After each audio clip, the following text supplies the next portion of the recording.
Good evening, everybody. Welcome into the Nittany Lion Sports Report. Bob Long, Tyler Gehlhaus alongside, as always. Well, the Nittany Lions of Penn State have dropped from the ranks of the undefeated.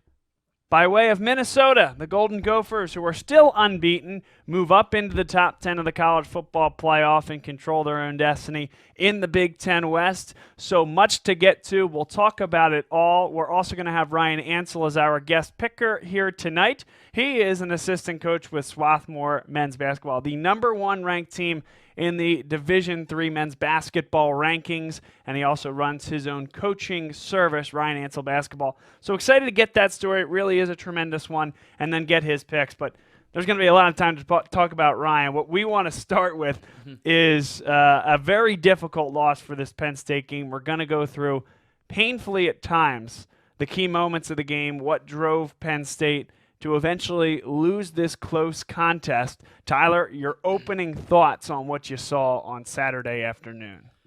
My opening thoughts would be Minnesota is a lot better than I had expected coming into the game. I hadn't watched them a lot this year, but what I saw from them was pretty much their schedule, starting off slow, and they started to pick up steam. I mean, they were beating teams by solid point differentials in the Big Ten, not the strongest Big Ten teams out there.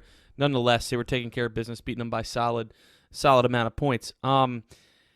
I guess I was surprised that Minnesota threw the ball all over Penn State. I did know that Bateman and Johnson are a very good duo for receivers at Minnesota, but I was surprised that Penn State didn't have any answers for them. It seemed, I don't even know if I saw any adjustments on defense. Tanner Morgan was like 18 for 20 for almost 340 yards. Really near perfect on a day. The defense couldn't get home. A lot of that was because of the quick passes. I think what you talked about on the blitz, you were spot on. But Penn State wasn't able to get home, and I think that was in large part due to Minnesota's game plan. The ball was coming out of Morgan's hands fast, and they shredded Penn State's secondary. And Penn State, they were in a hole, and they just weren't able to get out of it. A little too late there at the end. So let's go painful, quarter by quarter here, what our takeaways were from this game. Let's start out with Justin Shorter. We have to talk about Justin Shorter. We talked about him in the Blitz in a few of our episodes this year where we go to the whiteboard and break something down related to Penn State football. He's actually going to be part of the conversation here today. But let's start with the first drive where the first play is a little read option and you have Shorter coming across the middle on a post route. Really good throw from Clifford, straight up a drop. 2 plays later, he takes a shot deep for Justin Shorter. I heard a lot of people out there saying it wasn't a good throw. I don't think it was the best throw he could have made. I did not see that as a throw where you take Sean Clifford and put the majority of the blame on him. I absolutely put the blame on Justin Shorter, not being able to read the ball, understand where the defender is, and at the moment of truth, go up and get the football. He never left the ground. Antoine Winfield did. An interception serves as a punt, essentially. You're down now at the 6-yard line, send your defense out on the field. And yes, that ball could have been a little bit further towards the middle of the field because the safety in the middle had crept up as that play was developing. So Shorter was all alone with Winfield. Yes, if that's more towards the middle of the field, Shorter's going to have a better chance. But that's a ball where you look at some of the great receivers in Penn State history. You're talking about guys with that type of size. Allen Robinson comes to mind. Maybe not quite the same size, but even a Chris Godwin of sorts. He goes up and gets that football. Shorter hasn't done that. We're not saying that he's Allen Robinson or Chris Godwin yet, but he was certainly recruited as such, tabbed as such. You got to go up and get that football. You didn't, and that was kind of just the first of many things to come. Yeah, I guess what's most disappointing about that, Bob, is that he didn't even really make an effort to go get it. His feet never left the ground. Yeah, I mean, he was actually going towards the ground as opposed to going up to get the ball like Winfield was.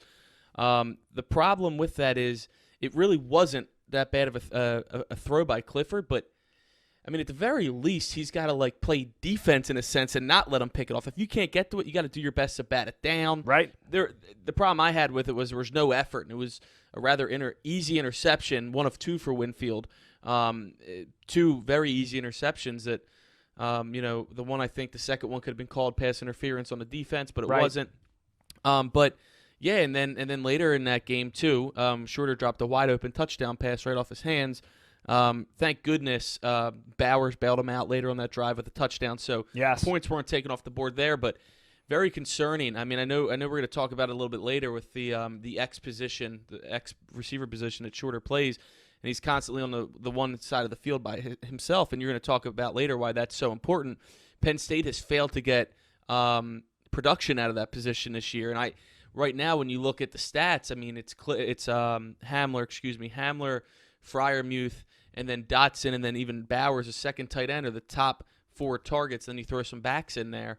The X position between Shorter, George, and Chisena just hasn't produced this year, and I think that's a big reason you're seeing this offense sputter at times. You're exactly right. Now, my only counter to any point you made there is I didn't see it as laziness from Justin Shorter. I think it's a timing thing and kind of a lack of understanding. When you see guys that don't get the ball enough and guys that aren't skilled at going up and high-pointing the football, which, by the way, I never liked that line. You're not high-pointing the football. You're not getting it at its highest point. No. You're getting it at your Nobody highest can get it point. at its highest point most of the time. You're getting at your Right. highest point. So anyways, just that little point. But I think he just, unfortunately, was in a spot where he couldn't really find the football, isn't adroit at that yet, and as a result kind of was flat-footed. And Antoine Winfield, give him credit, as a defensive back, is actually more adept at going up and high-pointing the football, we'll call And it, that kid's a player. than Justin Shorter. Yeah, that kid's an absolute player, Winfield. He'll probably be first-team All-Big Ten if I had to guess.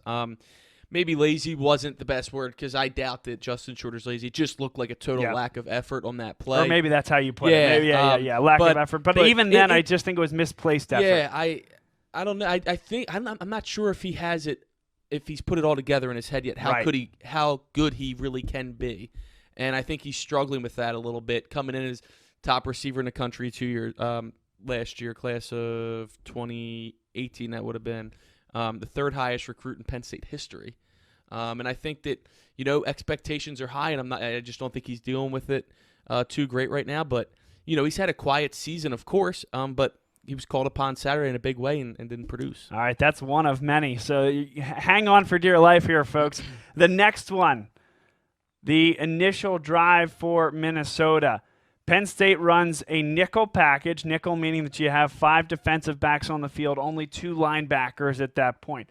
2 receivers out wide, another tight end on that. Actually, no, there was no tight end. There was a receiver in the back. I'm sorry, should say a running back in the backfield for Minnesota. The 2 receivers on the far side of the field, the near side as you were looking at it on television. So they're going to run a blitz. Lamont Wade, the cornerback, the nickel corner, takes a run into the backfield, shows blitz, I thought, early. He showed the blitz very early. I saw him coming, creeping before the snap. And if I saw that, don't you think Tanner Morgan saw that and was able to kind of dial that up as he saw that coming? He's turning to this side, and that's the way Lamont Wade is coming. It's not like you're drawing something up for a backside blitz, right? And the running back started to the right of Morgan. So we're going to get into this a little bit more. Didn't like the call at that time. But here's the way that play is designed. John Reed has to come in and take that middle receiver, that slot receiver. And in the meantime, you have 1 high safety, actually 2 high safeties since it's a nickel look, and Garrett Taylor comes all the way across to take on what ended up being Rashad Bateman, the guy at the Z position, the Z wide receiver for Minnesota. Certainly, Garrett Taylor was late, but I think Penn State showed blitz a little bit early, and I need to give that running back in the backfield credit for picking up that blitz from Lamont Wade. Early is in early in the game, or showing the blitz early to the quarterback in on Minnesota? That play, showing the blitz before the snap. And I know it's tough timing, but it was a little bit telegraphed. And again, I have a real problem with running that blitz directly at the side where the quarterback's going to turn and see that the entire time. Yeah. He was able to square that up. As I mentioned, the running back started to his right in the backfield on that shotgun set. He could tee up Lamont Wade, not a big guy, and that gives him just enough time to fire it to the outside. Good job by Bateman. He sees it and just runs a go route and knows that Taylor isn't in the area. So does Morgan. Great recognition, touchdown, big-time chunk play to start the game for Minnesota offensively. And just like that, Penn State behind the 8 ball, 7-0.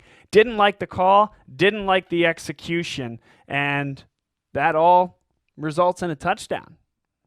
Yeah, and I mean, Taylor was a split second late getting there. I still think he could have made the tackle there. If but he took a slightly different angle, yeah, too. I mean, it was just unfortunate. I mean, but it still would have been a big play. Certainly not a touchdown. But I agree with you. I wasn't sure when he blitzed. I didn't understand why. I didn't understand why they were blitzing on that specific play. I didn't think it was necessary.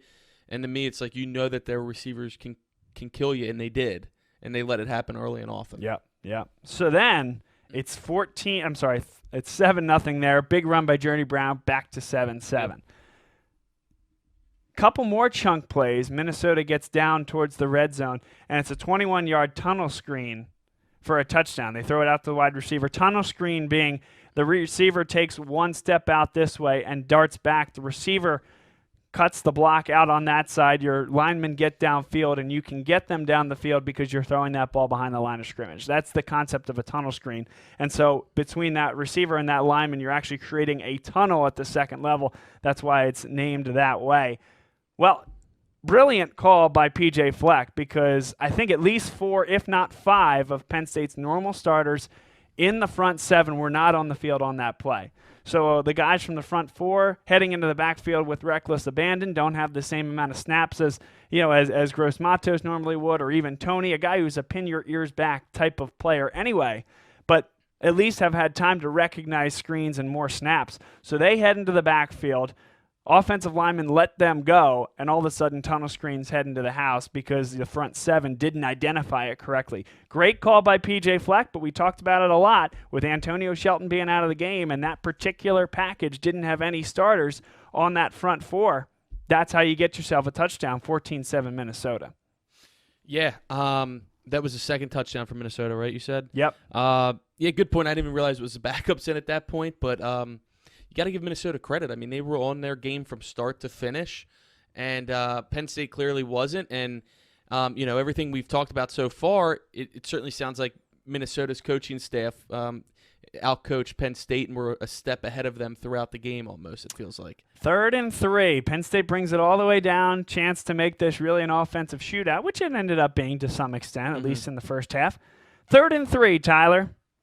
Are we in the second quarter or the first? We are still in the first quarter. Okay. 3rd down and 3. Play clock winding down. Really, they're trying to get some late change in, and there's no real reason for it. A delay a game. And you're back to 3rd and 8 at that point, and obviously you settle for a field goal.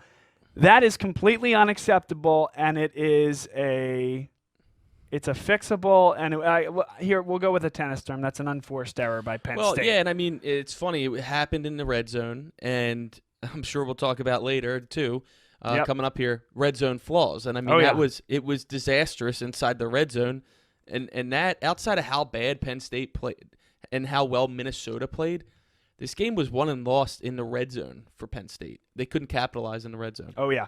Absolutely. So now we do move to the second quarter, and it is still 14-10 at this point. So Penn State got that field goal. Clifford heads down the field with the offense, pretty decent drive. He throws a little bit of a hand grenade. Reminded me of the one he threw up to, was it Freiermuth or Bowers against Michigan State?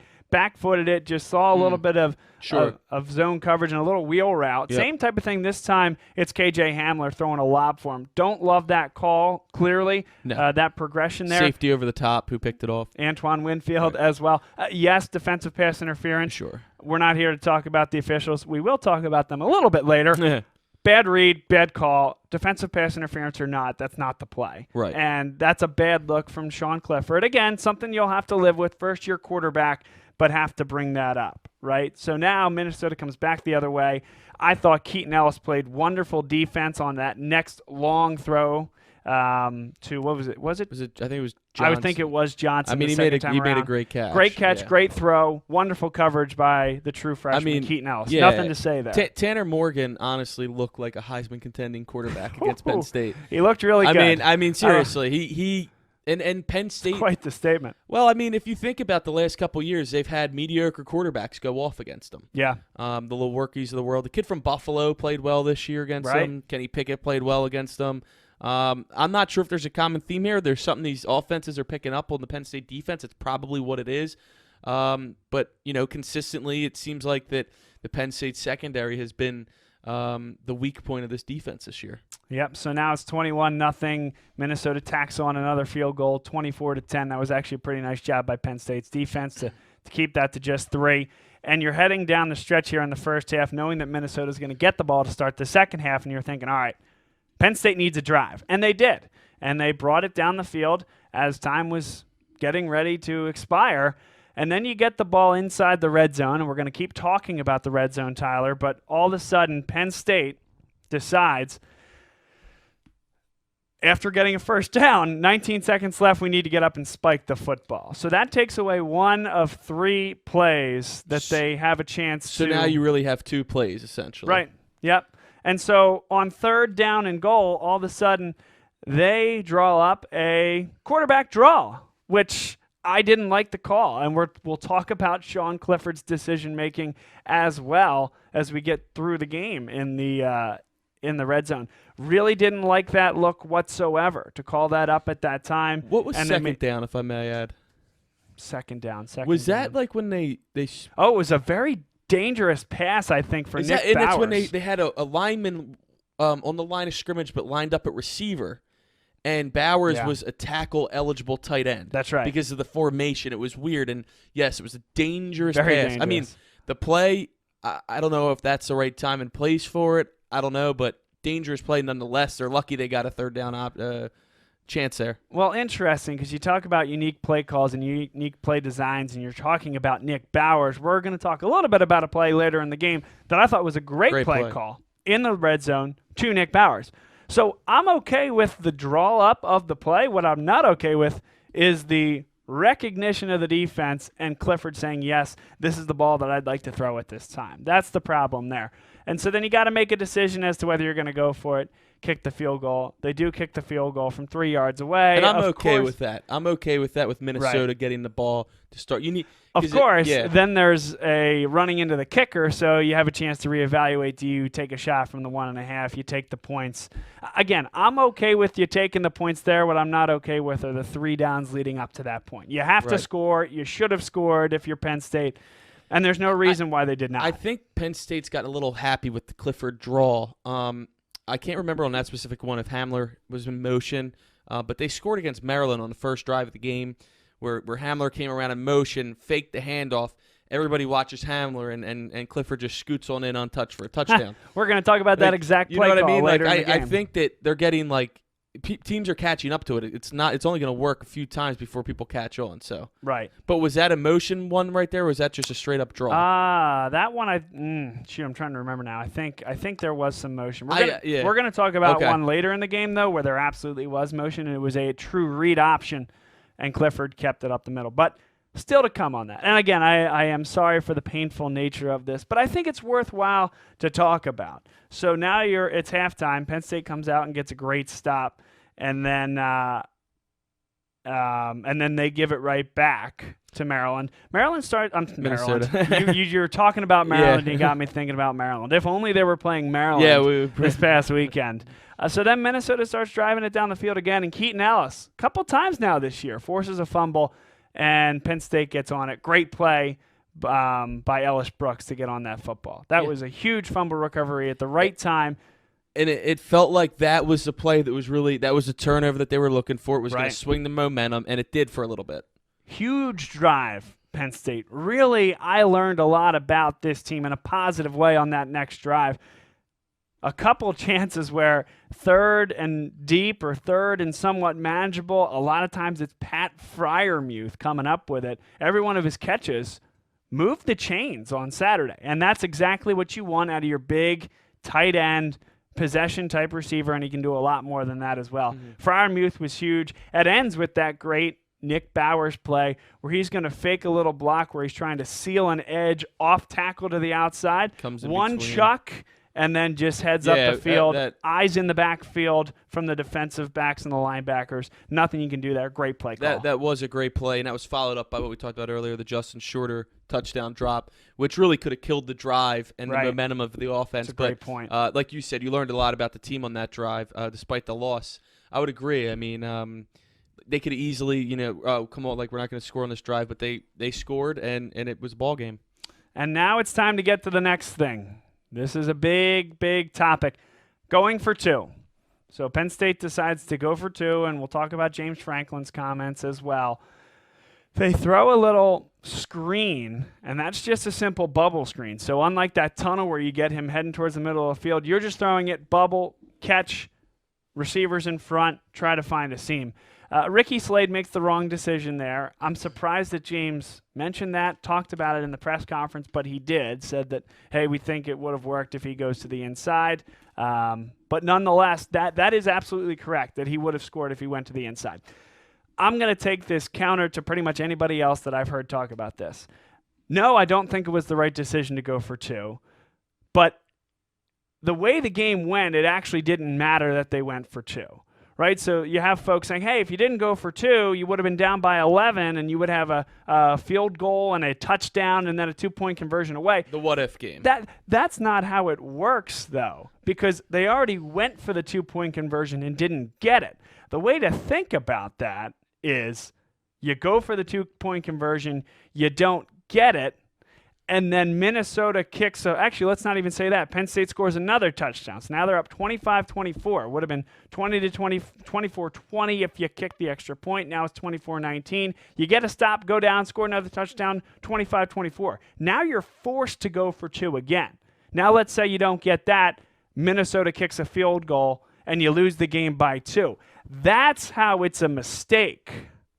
That's how it becomes a mistake, where if you had just kicked 2 extra points, you would have tied the game versus how you lose it. And I say you don't go for it because you still have 4 minutes left in the third quarter. The way Minnesota's been scoring, the way you've been scoring, and again, Minnesota did score again. So that's why you don't do it at that point. Right after that, they scored, actually. Right after that, they scored. And so, but that's not why you do it, or that's not why you even complain about it, right? So, Minnesota scores another touchdown. Now it's 31-19, and people are saying, see, it's 12 points. If it had been 11, they could have done it within 2. And I don't think you can look at it that way, because they already tried the 2-point conversion. Yeah, different time, different place, but you have to assume the same result the next time. The real issue comes where, again, Minnesota kicks a field goal, and now Penn State has to go for 2, where otherwise they would have just kicked an extra point to tie the game. They now need a 2-point conversion just to tie the game. So that's why you would be upset about it. That situation did not present itself or manifest. And so I just wanted to clear that, not even clear that up, offer my opinion on that. Franklin says opinions are being stated as facts. My opinion is that's how the situation backfires. It is a fact that if that situation had happened, that they would have needed to try to get a 2-point conversion, where otherwise they would just need to kick an extra point to tie the game. 2 extra points, that is, right, if Minnesota kicks that field goal. So that's probably a little bit verbose for the situation, but I wanted to explain my thoughts on it.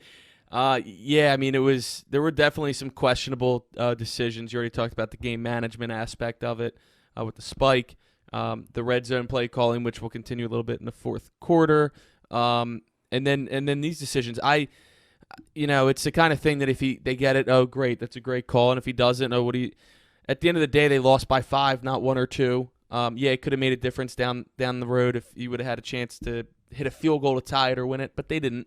And frankly, they were fortunate to be in that position late in the game, which we're going to get to here. Right, absolutely. So now Penn State gets back inside the 10. It's 31-19 because Minnesota does go down and score. So they get in the red zone once again. Easily and scored. Yep. Journey Brown, nice little catch on the screen, goes down a little bit awkwardly, calls for a sub. That's why Devin Ford comes into the game. Had some folks on a text chain asking why did Devin Ford go into the game. And it wasn't because it was Ricky Ronnie just deciding to shake it up. It was because Journey Brown was actually down for a couple of snaps. Correct. What that doesn't mean is that you got to draw the first 2 plays up as rushes for Devin Ford. Who hadn't played the whole game. It's cold, tight on the bench. Exactly. It doesn't make any sense. It doesn't. It doesn't make any sense. There's a lot of things in this game that didn't make sense. And one of those things is the very next play. 3rd down. You were talking about this type of thing. He scored against Maryland this way. Sean Clifford. Jet sweep fake. It's a read option. It's totally Clifford's call. He's reading actually the linebacker, right? Because if you're just doing a draw to the running back, he's not really going to be getting off tackle any further than off tackle. He's not coming from that jet sweep position most often. So now you're actually looking at, again, that outside defensive end, but that outside linebacker as well. What are you seeing? He decides to keep that go up the middle. He's made that decision a few too many times when there has been an opening on the outside. This is one of those times. 3rd down and goal from about the 4. You're trying to go up the middle through the trenches to get into the end zone on 3rd down after you just ran it up the middle the last 2 times. Don't like it. Don't like the decision by Sean Clifford. That's not a Ronnie issue, though I think he put the team in a little bit of a pressure cooker. 3rd down, need to get it. And so now all of a sudden it's 4th down on what I think was a bad decision of reading the defense by Sean Clifford. Yeah, and then the 4th down was lob, the fade to Hamler, which I don't understand. I mean, Penn State really doesn't have somebody outside of a Shorter right now, and you can't trust him, and maybe a Freiermuth that I would throw a fade to, but I don't like the fade no matter what, because you're literally it's a low chance play that it's successfully converted. A lot of things have to go right. The ball has to be on the money. The receiver has to time his jump, high point it, all that good stuff. You're throwing it to a 5'9" Hamler who's a dynamic playmaker. Going up and getting the ball over a defender definitely isn't his strength. With 2 boundaries, you're throwing it to the corner. That's what I'm saying. It's a low chance type of play, and it just makes no sense. Of all the plays you could have called there, that's the one that you call. And to be honest with you, after they didn't get that, I mean, I thought at that point it was pretty much over. But they did get obviously 2 more chances. They did. But that's the kind of thing that they were so bad in the red zone, and it was so avoidable too in so many circumstances. Whether it's a read by Clifford or just a better call. I mean, it doesn't have to be a great call, but at least give him a chance. I mean, there's no chance on that fade. Yep. You could not have said it any better. So then they do get the ball back, come down the field, and this is one where they actually do score in the red zone, but there's still an issue that I have with it. Play clock the delay issues. of game? Play clock issues. That should have been a delay of game on the Absolutely. touchdown. If you're a Minnesota fan, and we're going to talk about calls that Penn State fans can be disappointed about, upset with, if you're a Minnesota fan, you have to be furious that doesn't get called. 3rd down when they scored right there? Yeah, that's right. Yeah. I mean, you're So literally looking at what happened earlier in the game, and you're going from like a 3rd and 3 to a 3rd and 8. Yeah. Yeah. Unbelievable. Right. And so fortunate they got away with it, but unforced errors by Penn State. So then Penn State decides to kick it deep. They do get it back. They bring it down the field. A huge play by Dotson. And he kind of tripped and fell, but even that, I don't know that he would have gotten there. And now the call that a lot of Penn State fans will remember, and I'm going to argue, yes, it was the wrong call, absolutely. Not the reason Penn State lost the game. They should have been kneeling on the football down up 10 by the time they had this football. But a really nice route, and a rub route of sorts, but it's really just Daniel George running straight at the defensive back covering him. And honestly, the player that was going to be covering Brown coming out of the backfield was not nowhere affected. Right. Not affected by Daniel George. And that changes the game. Obviously, that would have gotten them down to the 2 yards, and it would have been 3rd and 1 with an option, with the possibility to get a 1st down and then be 1st and goal from the 1 or score a touchdown. That's right. Instead, they go to 2nd and 24, and then they have another, I think, terrible play designed for Daniel George, just a streak, and trying to hit him in the back of the end zone for a touchdown, unsuccessful. And then on the 3rd down, was that that was the interception, right? And then there was apparently what looked like could have been holding or pass interference on the defense. And let me just say something about the refereeing in this game. Penn State didn't lose because of the refs in this game. They shot themselves in the foot. You know, they didn't really get off the bus, if you ask me, until it was too late. Red zone, play calling, time management, all this stuff adds up, turnovers. What I will say about the refs and that call on Daniel George, because that's the one that hurts the most, if you ask me, all game, that was inconsistent to what they were calling the whole game. That's the problem I have. If you're going to be consistently, throwing ticky-tack, everything's being called, that's fine. But the fact that you were letting them play and Minnesota on the Hamler the pass intended for Hamler was intercepted, was blatant pass interference, nothing. So you're letting them play.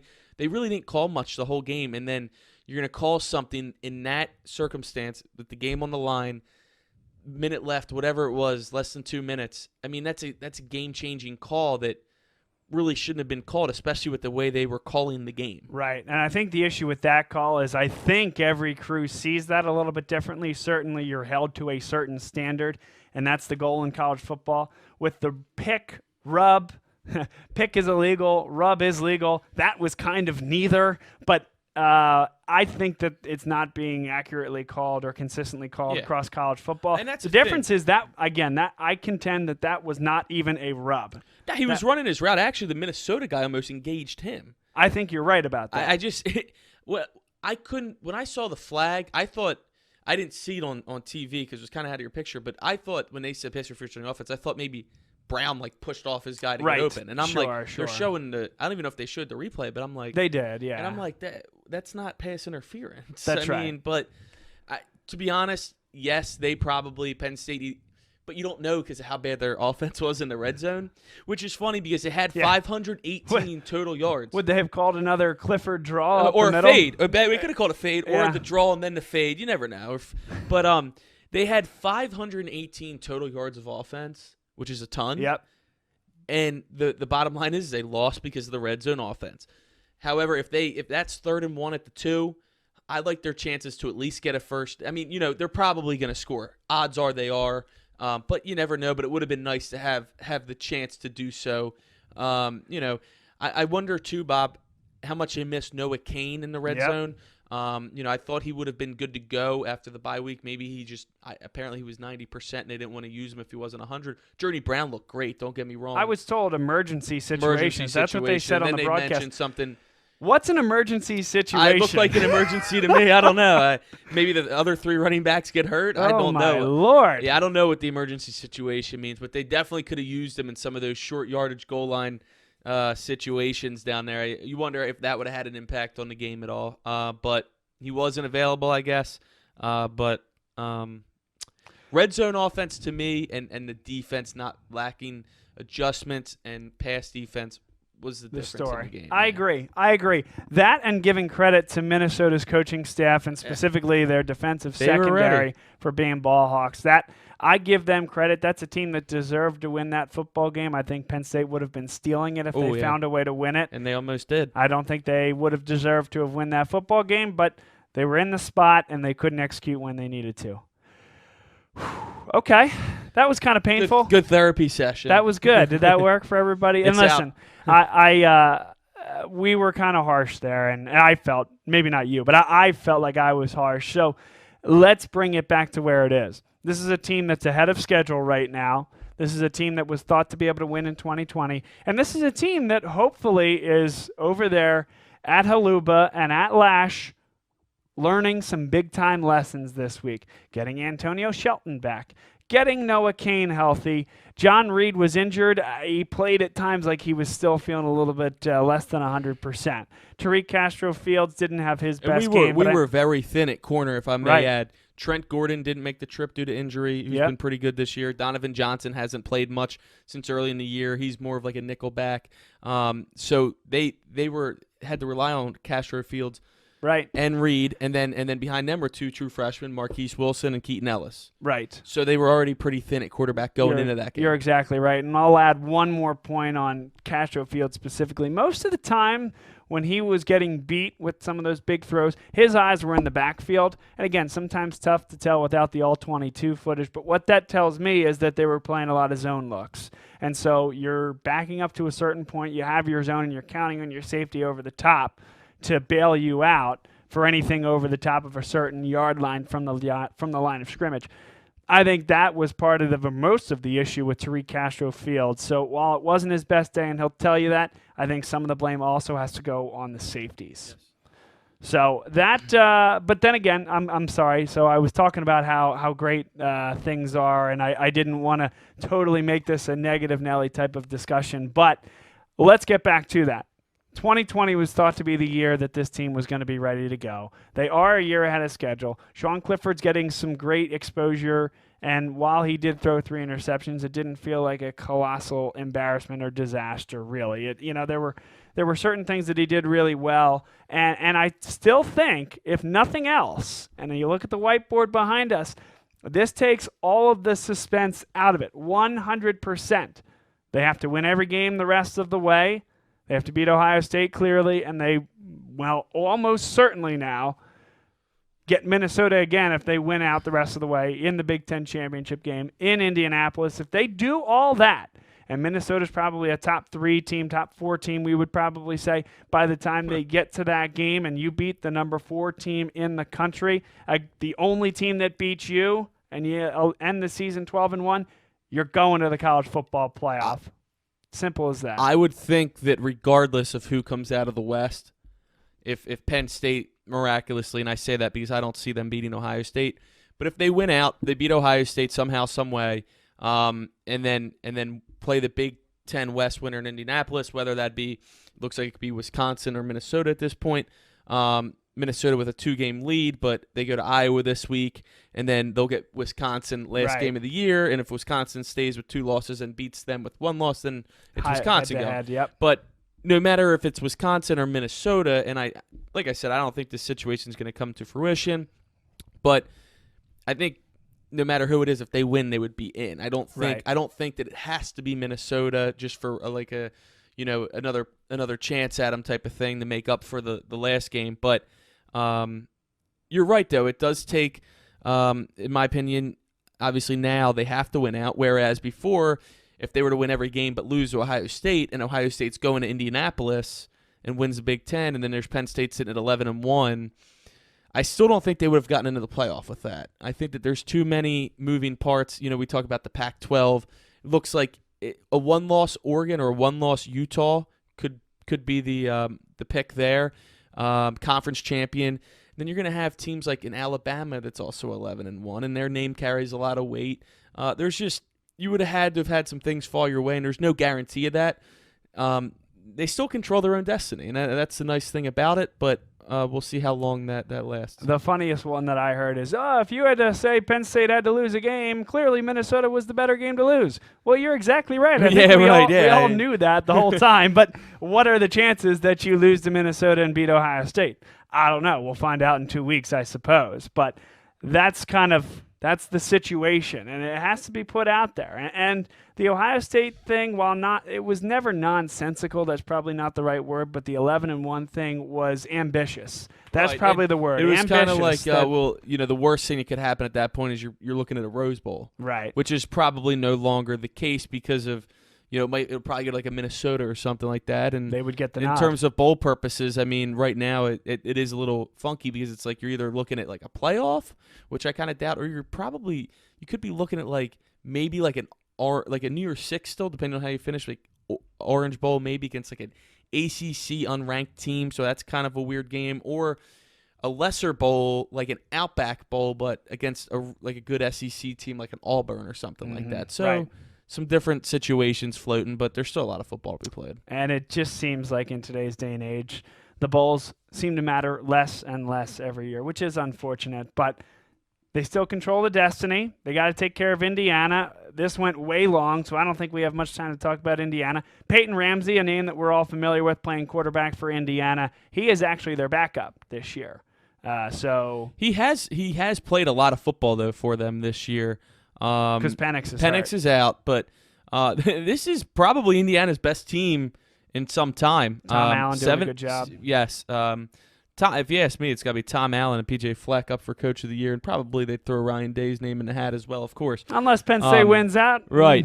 But heads to the college football playoff. Indiana is no pushover. They're coming off of a bye last week. To me, this game, it's going to be interesting because the last couple of years, Penn State coming off of a loss hasn't played well the next game. So it's going to be, and many times that's Michigan State on the back end of a loss. So we'll see what Penn State team comes out, if they've matured from that, have grown out of that phase. But I don't expect it to be an easy game by any stretch. You usually look at Indiana, you're like, it should be a win. It's at home. I think they've beaten us one time ever. But I think it's going to be a pretty close game, to be honest with you. Think so? Yeah, we'll see. And we'll talk about that in our picks coming up in a couple minutes. But The desperation of this game now makes me think that Penn State will take care of business against Indiana. I hope you're right. So we shall see. Up next is the Blitz. We go to the whiteboard, break down a concept related to Penn State football, and this one comes from the desk of Tyler Gehlhaus here. It was his request to talk about the X, Y, and Z receivers positions, the difference between them, and I'm going to weave in some Penn State undertones to that as well. Why Penn State offensively has struggled at a certain one of those positions and why defensively they really struggled this weekend dealing with the YZ combo. And it's going to be a play that we talked about in the first part of the show. Stay with us, everybody. You're watching the Nittany Lion Sports Report here on Bob Long Sports.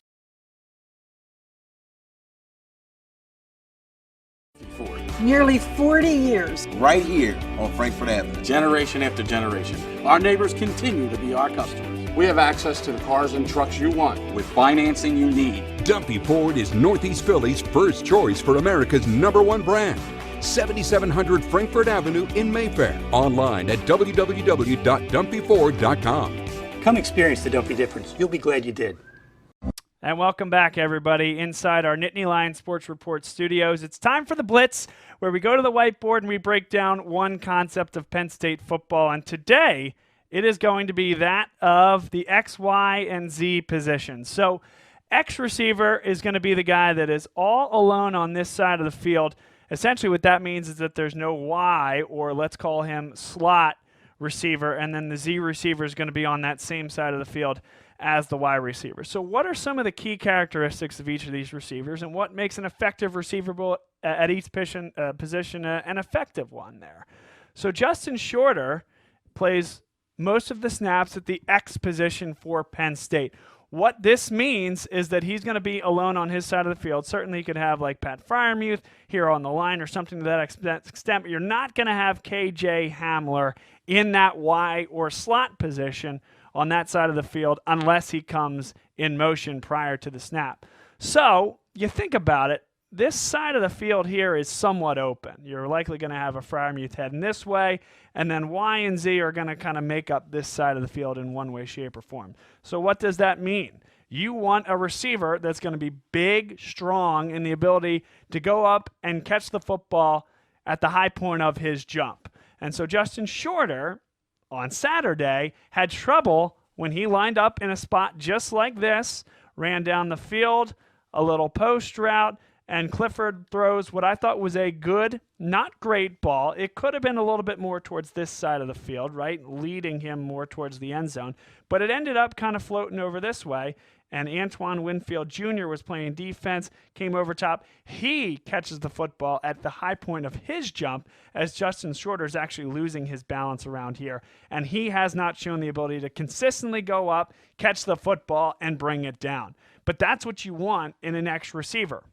A Y receiver is your slot receiver. Sometimes a smaller guy. We have seen guys like Wes Welker, Cole Beasley be very successful with this at the NFL level. Guys that can get into the middle of the field and create a crevice, put their foot in the ground and come back here to the middle of the field, or head straight across like this, or even run a little jet sweep. And we've seen all of that from KJ Hamler. The other thing that he can do excellently, we're about to talk about what's great about a Z receiver and what characteristics you want to see in a Z receiver. Often tremendous route runners. Z receiver is going to work with Y on the same part of the field. This is where you're going to see a rub or pick route, something that we actually did not see for Daniel George, but was called nonetheless. But you're running something here where you're going to force the corners to either play zone defense as to not be affected by this crossing route. This guy says, I take the inside receiver. This cornerback says, I take the outside receiver. But that's also going to create crevices for guys of this speed and force the safety to get involved. Or they're playing man-to-man defense, and you force them to fight through this rub or pick play, and that can create openings in the middle of the field. So because these two receivers are playing with one another, and because there isn't as much space, that's why you need your faster, your better route runners, and on this side of the field, you're opening it up and taking the shot. So I talk about safeties. Let's look at a single high safety look that's going to start out in the middle of the field and ask what he's going to do. X and Y are on different sides of the field. Z is on the same side as Y. So now what is this safety going to do? Well, you're likely going to have one corner here, one corner here. Here's your front 7. Oop, BC. C, B, and then you'll have a couple linebackers in here, another cornerback over there, and a third linebacker here. So now there's your single safety look, right? Count them up: 1, 2, 3, 4, 5. 1, 2, 3, 4 on the defensive line. There's 7. 3 corners and a safety. That makes 11. So only one safety look here. Well, he's certainly going to start shading to this side of the field, you would think, right? 2 receivers there. It's one-on-one. You're hedging your bets and saying somebody's going to need help over the top. More than likely, it's going to be on this side of the field where there are multiple receivers. Okay, well, that's a great opportunity when you have an X receiver that can go up high and get the football. This safety's either hedging here and leaving this open, or this guy is so dangerous, think Allen Robinson, that the safety has to abandon this side of the field, shade over this way, and now you have multiple one-on-one looks for those receivers. So that's the theory. That's kind of the concept behind X, Y, and Z receivers and why they are so important. And I wanted to bring one more defensive example. It's a timely one because we talk about Penn State football here a lot. So X and Y receivers.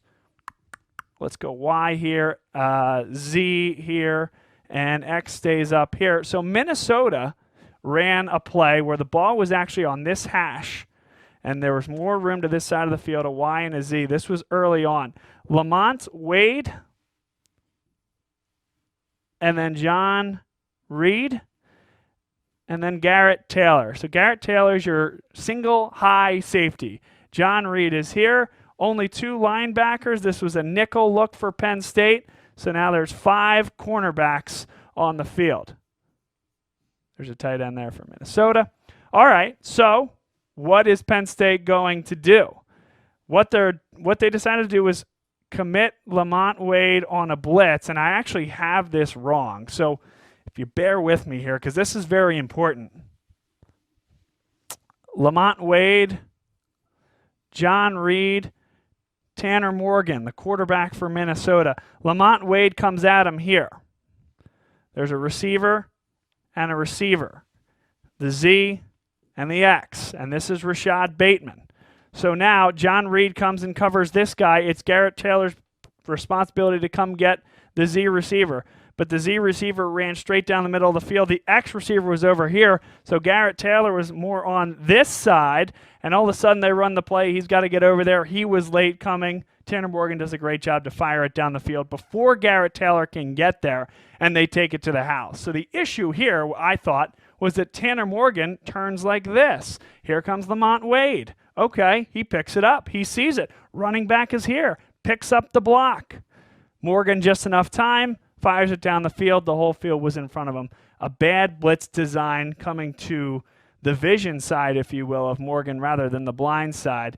But again, forcing Penn State safeties to make a decision as this X receiver is strong. That's Johnson over there. This is Bateman running down the field. Pretty good route, pretty good recognition. He goes over the top and scores the touchdown. So wanted to break down X, Y, and Z receivers as we go through the blitz here tonight. And there were some timely examples, both offensively and defensively, as to why Penn State struggled to maximize these positions or defend them. So thanks for being with us here. That's the blitz for tonight. Up next, Ryan Ansel comes to the studio, tells us a little bit about the Swarthmore Garnet, the #1 team in the country at the D3 level. And then he's also going to tell us about Ryan Ansel basketball, his coaching professional unit. He has lots of clients in the Philadelphia area, and we'll talk to him about that and a lot more. And, of course, get his picks. Next on the Nittany Lion Sports Report.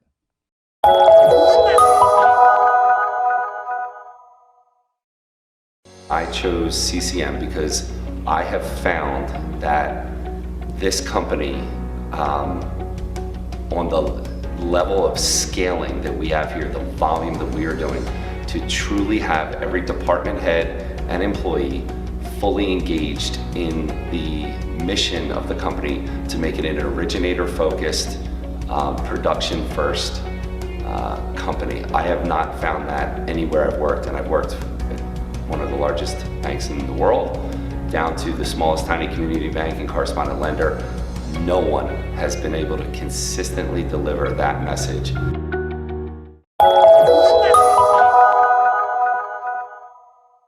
Welcome back, everybody. This is the Nittany Lion Sports Report, live on Bob Long Sports. Bob Long, Tyler Gehlhaus, and as you saw at the outset, it's Ryan Ansel here, the assistant coach of Swarthmore men's basketball, the #1 team in the country at the D3 level. And he so graciously allows me to come in and broadcast the games for him. So that's a reason in and of itself to have him on the show. We're lucky to have you, Bob. I appreciate Good luck that. charm, Bob. Yeah, it's something like that. Something like that. So we wanted to have you on because you have a multifaceted story here, Ryan. You wear the Swarthmore Garnet, and garnet's a color, by the way. And then you also have your own coaching service, Ryan Ansel Basketball, which has shot to the top of the charts. So I would like to talk about all of that. But why don't we start with Swarthmore? We'll go #1 with #1. And I know that you guys saw that and probably just shrugged your shoulders and went back to practice, because I know that's the culture of the program. But tell me honestly how it felt to see you guys at #1 preseason. Honestly, it means nothing because it's preseason, so that doesn't really help us.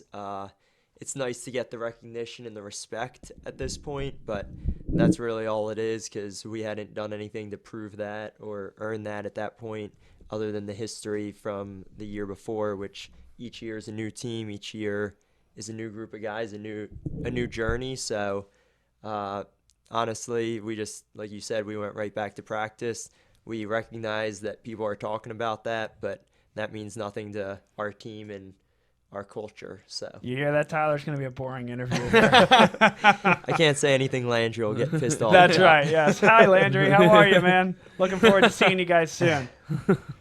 So you guys are getting back to work. You guys went to the national championship last year. And if I may, you guys, in each year that Landry has been coaching the team, many of which, if not all of which, you've been there coaching with him? I've been there since they got good. So he's been there. This is his 8th season. This is my 5th year that I've tagged along. Okay, so. Fair enough.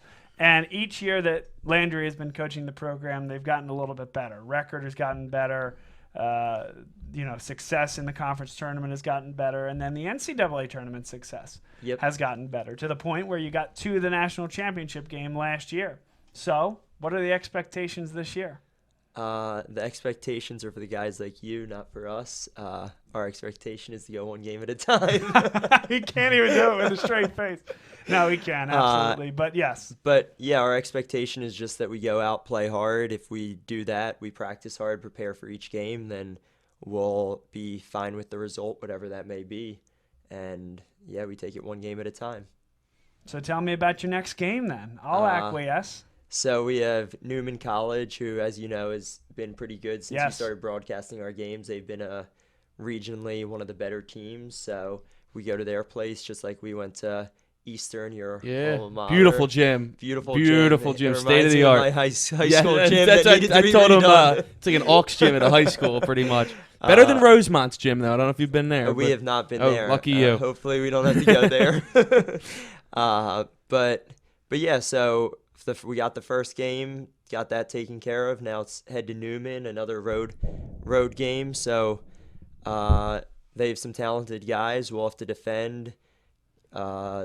They can get hot, but we're going to try and sort of do what we do. We have a different look. I don't know if you caught any of our game with our pressure this year. So it's something Landry's been wanting to do, and this year we have the personnel. So we'll see how it goes. Let's talk about personnel then. This is a Swarthmore team that loses Cam Wiley, an All-American, 2-time Centennial Conference Player of the Year. 2 preseason All-American step up, though, Zach Odell, Nate Schaefer, guys that have been rocks for your program for 3 years, and shows how old I'm getting that they are now seniors. I mean, that is unbelievable. What were they, born in like 98? Really dates us. I just remember when Zach was this long freshman that, was developing a shot, but you knew everything was there athletically, and he was already dominating the glass, and Nate Schaefer was this freshman that came in physical and could finish at the rim and a great rebounder. Now here they are as seniors with all of those traits and a whole lot more. How does it feel to be anchored really in the front court this year? Yeah, it's a unique thing because for Division III teams, it's rare that your front court, you get that kind of talent that we've been lucky enough to have, and guys with the abilities they have, both offensively and defensively. So it's something special, and we'll hopefully be able to complement them with our front court, which, as you know, Visconti, Colin Shaw, Ryan Ingram, Vinny coming in. Yep. We have Tucker can shoot the ball, stretch the court. So we got a lot of pieces. We got Michael Capri's to come off the bench to sort of give them breaks. So we got some depth that I think will really, really help us and allow us to play at a different tempo. Although we've always played fast, this will allow us to play push teams both with our defense, full court pressure, and then offensively. So if we can't look forward, maybe we can look back. Yeah. If you could describe to me the journey for you, 5 years, and really the program as a whole, where you've come to where you are now, to really being a focal point of the athletics department at Swarthmore and kind of the bell cow right now, I would think, with a lot of other great programs, but I feel like building a resurgence across the athletic department as a whole. Did you see men's and women's soccer? I Shout did. out to them. Both of them in the both NCAA made the tournament. tournament. So that's the good stuff I'm work to talking them. about. Baseball, I mean, Baseball, everything. Middy's done a great job with their program. Really brought them to the forefront with their College World Series appearance Right. 2 years ago. So, yeah, I guess it all started. I got back from Ireland, and Landry asked me over for dinner, and then asked me if I wanted to help out with the team. I think they were 11-17 at that point, but they had Zach Yonda and his class with Lammers, so they were Matt Brennan ready to turn it around.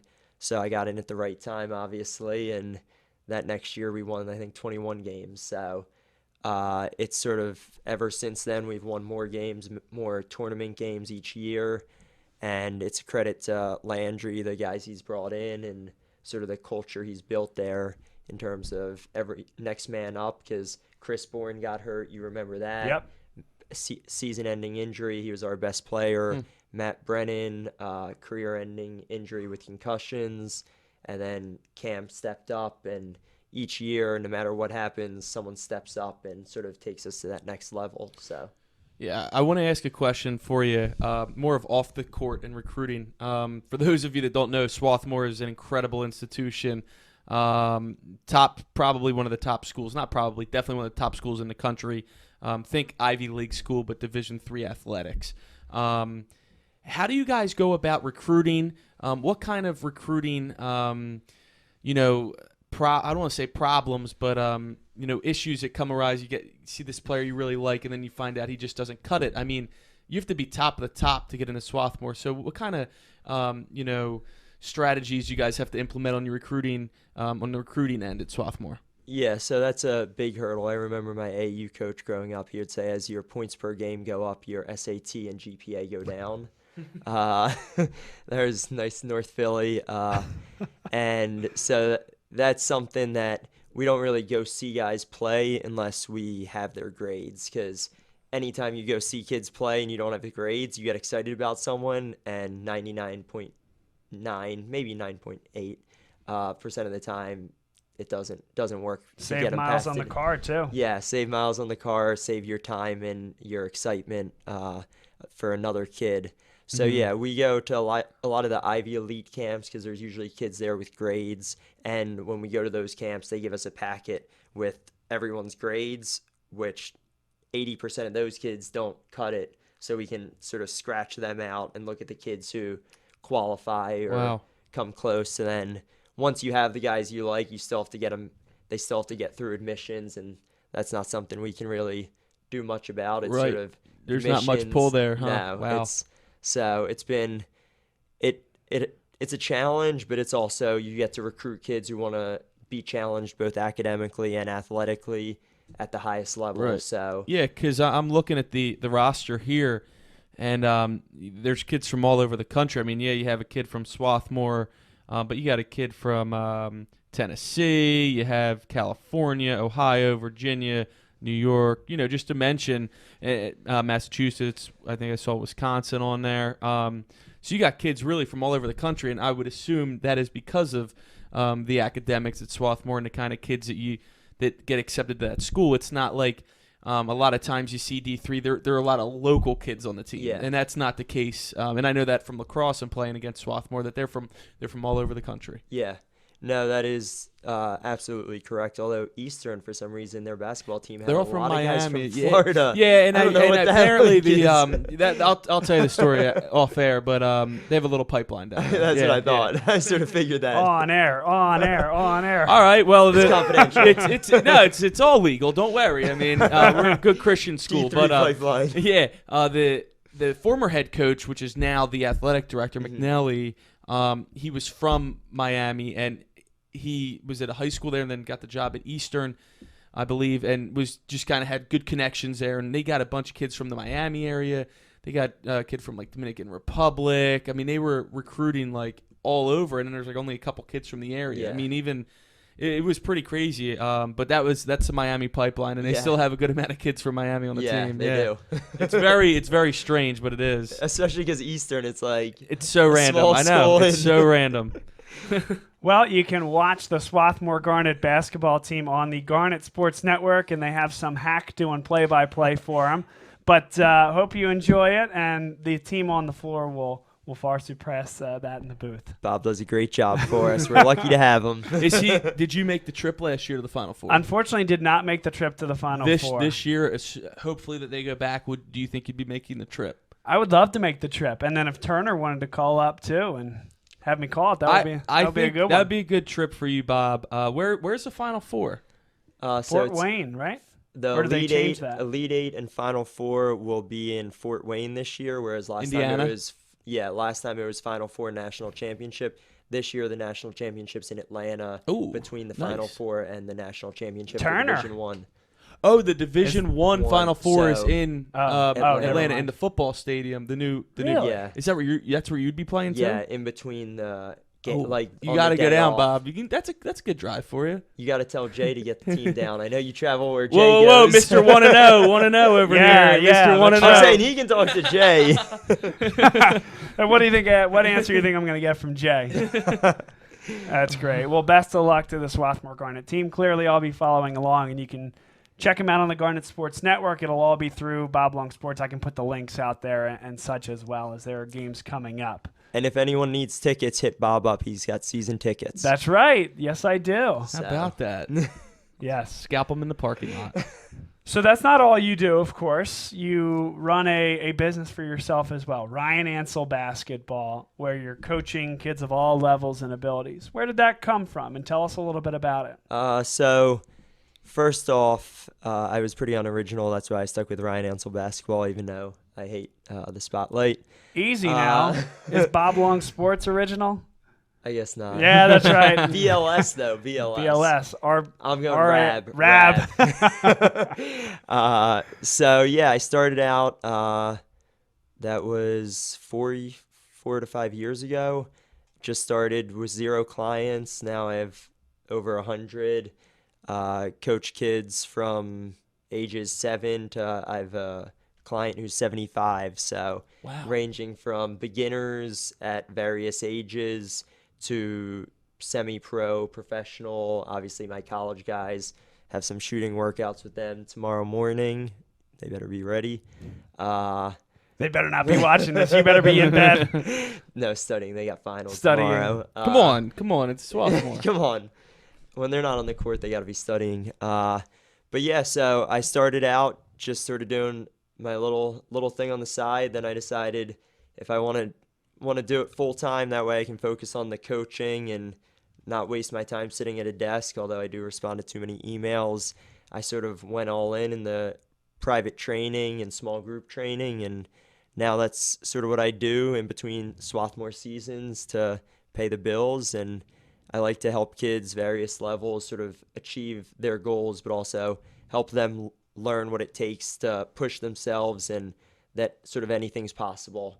Anytime a kid says can't, they all know drop down and give me 5 push-ups, because one of the things I really try and push every kid to do is sort of think beyond the court and sort of learn life lessons while we train. You can get one-on-one instruction or small group instruction with a top D3 assistant, one of the top programs in the country. He does that by day and by night, I guess, and also by day and by night. And by early morning. And by early mornings, training some of the youth basketball players throughout Philadelphia. So how, if somebody is interested in getting their kid top instruction, how would they get a hold of it? So through if you go to www.ryananselbasketball.com, I know it's a little long, but pretty easy to remember. And I also do have, I think I train like 4 LaSalle college high school players. Really? So, yeah. Wow. That's good to hear. Sean Mazzoni's going to have a breakout year Fantastic. for LaSalle, 2-guard. And, yeah, so if you go online, you can get my email, phone number, sort of contact me through there. And I train pretty much 7 days a week, no days off. So yeah, wonderful. I'm on the website right now. It's actually a really good website. Even if you're not interested but you're watching a show, definitely check it out. I mean, Ryan played it at Davidson, which I don't think he mentioned. Yeah, that's right. We didn't get that. But he did play at the same school where the famous Steph Curry played. That's how I got my first client. Yeah, I'm sure. Yeah, we played at Davidson. That's cool. No, but I mean, the website really is good with a lot of good information. So even if you're not interested in basketball and you're just a fan of the show, definitely check it out because there's some good stuff on here. I really like reading this. Yeah, well, thank you for the intel and for the deep dive into everything you're doing. It's great, and we'll be following along with Swarthmore, following along with Ryan Ansel basketball, and we recommend that everybody check out the both of them. So the reason you're here, in addition to all that, is to make some picks. I better check my notes. I had Drew working hard here for me. Yeah, that's right. We didn't talk about Drew, My your assistant of Ryan Ansel basketball. We also didn't mention that this guy right here. I sent a picture of Rob Kelly. Did you really? Okay. Sorry, Rob. So Ryan was a sponsor of our annual Cup charity golf event.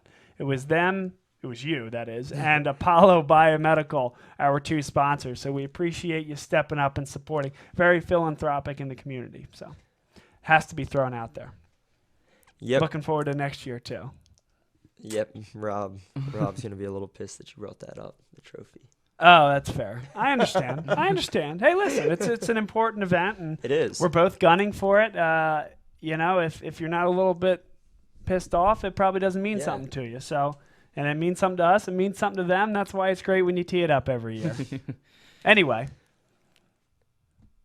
We're going with the picks. Yes. Bob now has a 1-game lead on me. There are still 2 undefeated picks out there.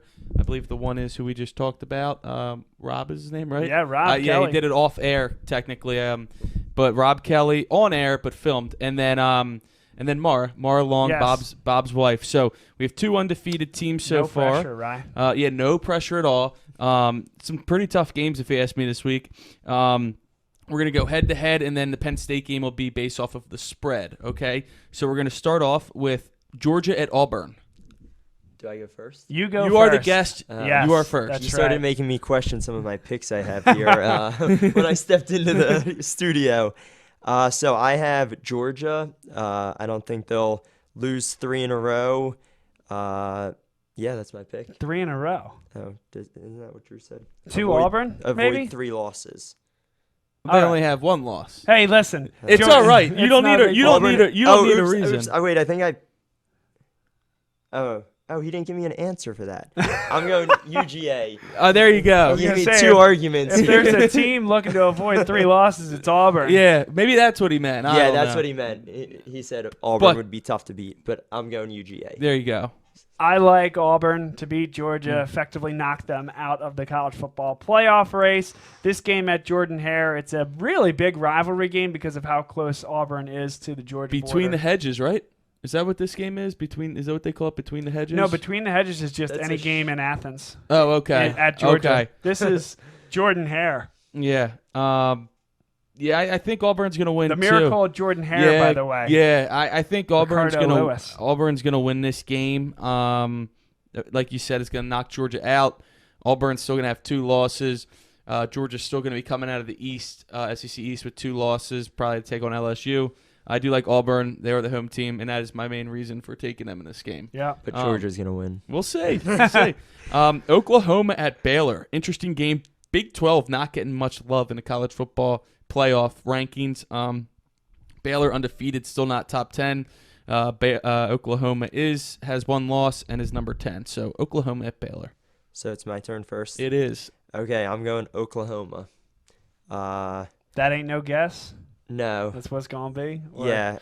I think Jalen Hurts is making a case for Heisman. I love his story, sort of getting the tough situation at Alabama and now doing a great job, and I think they'll come out on top. No defense. Pillow fight here. Neither team playing well. Baylor struggling to get by TCU, Texas Tech, Oklahoma. West Virginia. Yeah, West Virginia by 3 points. Oklahoma struggling to beat Iowa State this weekend. Needed a stop 2-point conversion to do so. Oh, wow. Loses to Kansas State. I like Oklahoma just because I think they're a better football team than Baylor. I do not trust Baylor. I love Matt Rule. I do not trust Baylor. And I've lost my shirt, I think, now 3 times on Baylor. But enough is enough. Enough is enough. I'm still picking against them. Yeah. Oklahoma. I'm going Oklahoma too. The talent gap is my reason for that. Oklahoma, like you said, neither teams look great, but Oklahoma's a better team, better quarterback.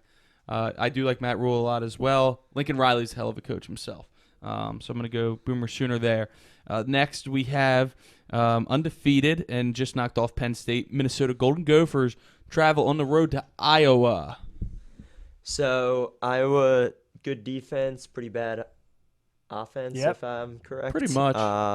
And I have, although Minnesota's coming off a big win, I think they'll get another win this week. PJ Fleck will have his guys ready for a big game, and they'll step up, and Iowa won't be able to score points, so they'll lose. My main question is, how will Minnesota handle this level of success? I like PJ Fleck as a coach. I think he has the guys buying in.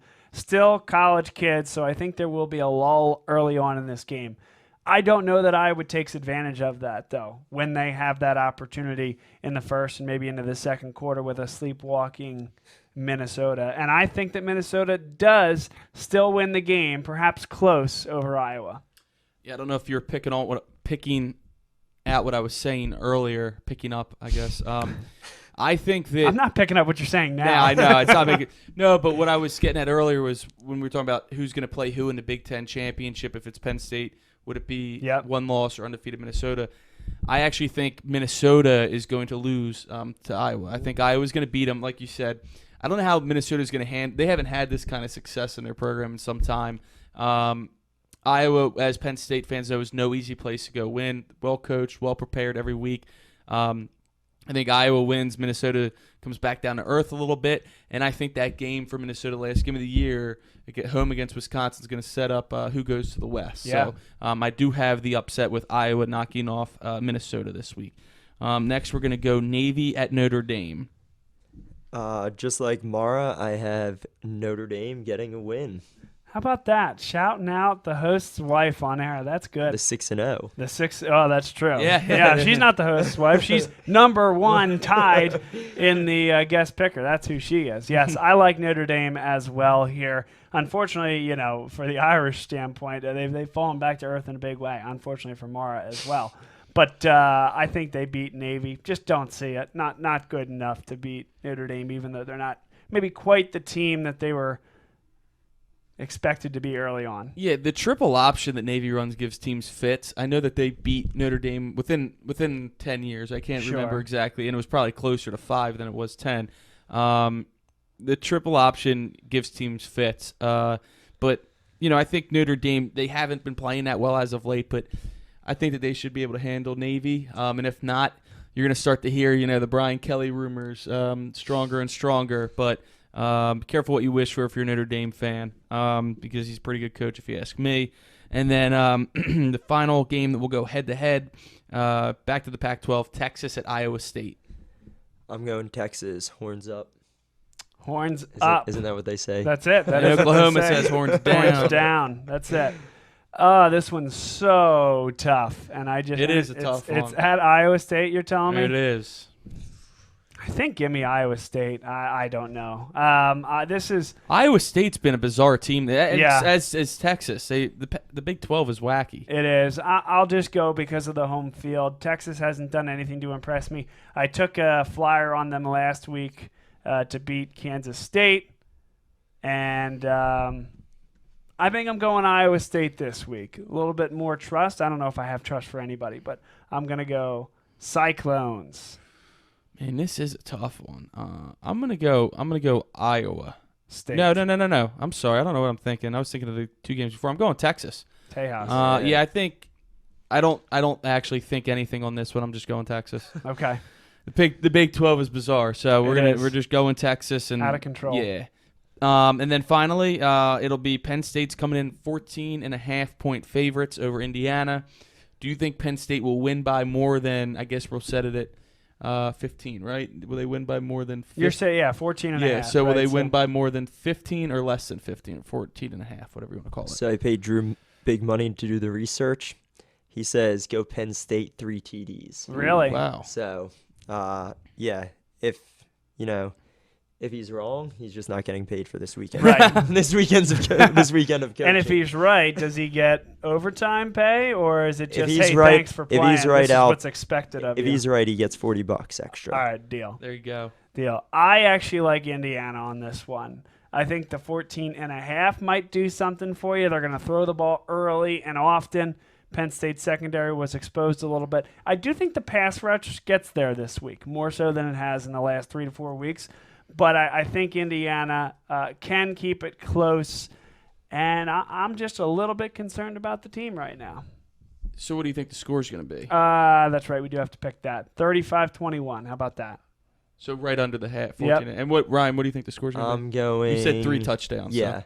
So I'm going to say 35. So 14. So. There you go. 35-14. We can, yeah. Well, I was kind of surprised. I thought earlier, Bob, maybe I'm mistaken. I thought you said that you expect Penn State to come out fired up out of the gates. I do. And they still could and not obviously cover. I think it's going to be close to that number. I think Penn State will win the game. I was leaning towards definitely taking the under, but you have a 1-point lead on me right now, 1-game lead on me, and we're winding down the season. So for the dramatic, I'll take the over. I like it. I'm going to go You're over. taking Penn State, and I'm you going to go mean. in between. Yeah, I'm going to take Penn State, not the over. I'm going to take them to cover, and I'm going to take them by. I'm going to go in between you two. I'm going to go 17 points. I guess that would be like a 34-17.